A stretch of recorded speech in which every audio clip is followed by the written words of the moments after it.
మన గార్డెన్లో పిచ్చి మొక్కలు వచ్చినా లేదా ఎక్కడైనా ఎవరైనా గంజాయి మొక్కలు పెంచుతున్నా ఇవంతా కూడా హాని చేసే మొక్కలు.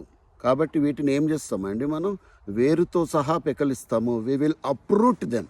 అంటే ఇక వేరు ఛాయలన్నవి కనపడకుండా. ఇది మనం అందరికీ తెలిసిన విషయమే. మనలో ఉన్న బ్యాడ్ క్వాలిటీస్ కూడా అప్రూట్ చేయాలి. నేను కేవలము పైన చేస్తానంటే కాదు.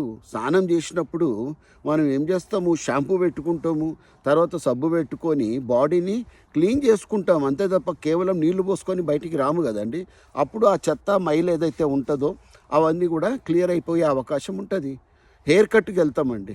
హెయిర్ కట్కి వెళ్ళినప్పుడు ఏం చేస్తామండి, అందరికీ తెలిసిన విషయమే ఇది. మనకి ఎంత కావాలో, ఏ పద్ధతులు కావాలో, షార్ట్ కట్ కావాలా, లాంగ్ ఏదో ప్రకారంగా ఆయనకు చెప్తే ఆయన కరెక్ట్గా దాన్ని తగ్గట్టుగా చేస్తారు. కానీ అప్రూట్ చేయడు కదండి, ఉన్న హెయిర్ని పీకేయడు కదా. పీకేస్తే మళ్ళీ అవి వచ్చే అవకాశం లేదు. ఇదే ప్రకారంగా మిత్రులారా, అప్రూట్ చేయడము దేనికి వర్తిస్తుంది, దేన్నైతే పైన చెయ్యాలో, ఇక్కడ గడ్డి బాగా పెరుగుతూ ఉంటుంది కదండి, ఎక్కడైనా సరే పెంచుతూ ఉంటారనమాట.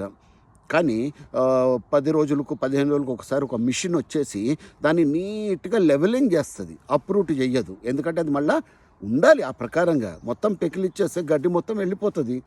ఏ ప్రకారంగా గుర్తుపెట్టుకోండి, దేన్ని అప్రూట్ చేయాలో, వేళ్లతో సహా దేన్ని పెకలించాలో అది మనకు తెలుసుండాలి.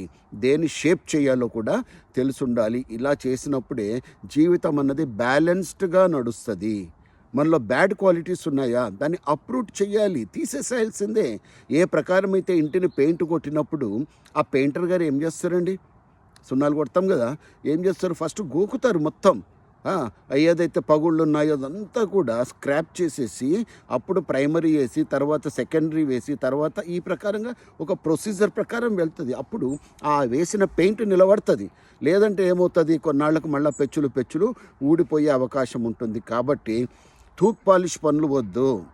ఏదన్నా చెయ్యాలి అంటే పద్ధతిగా చెయ్యాలి. ఆ క్యాన్సర్ కణము మళ్ళీ రాకుండా డాక్టర్ గారు దాన్ని తీసేస్తారనమాట. ఒక ప్రక్రియ ద్వారా దాన్ని తీసేయడం జరుగుతుంది. లేదా మళ్ళీ దాని పక్కనే ఇంకో క్యాన్సర్ కణం పుట్టుకొచ్చే అవకాశం ఉంటుంది.